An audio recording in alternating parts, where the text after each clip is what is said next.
Mec a réussi à lui tout seul à créer une guerre économique, je t'explique tout. Il est arrivé avec plusieurs millions de dollars, donc déjà c'est pas n'importe qui, et c'est aussi un putain de génie. Il est arrivé sur Hyperliquid, qui est du coup une plateforme de trading décentralisée, et il a repéré une faille. En gros, il a pris un petit meme coin faiblement capitalisé, qui tournait à peu près à 10 millions de dollars, et il est rentré massivement en short dessus, c'est-à-dire qu'il a parié à la baisse, il a utilisé des gros effets de levier, il a fait pareil sur Ethereum, enfin bref, il s'est mis comme ça, et à l'inverse, il prenait des longs, donc il pariait à la hausse. Donc en fait, il a créé un énorme conflit de volume sur un même coin qui n'est pas censé avoir beaucoup de liquidité.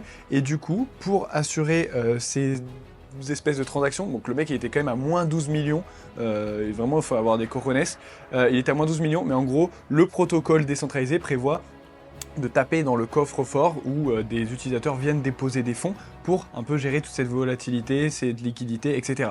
Et en fait, ça a créé une panique et le mec, du coup, a commencé à se faire énormément d'argent là-dessus.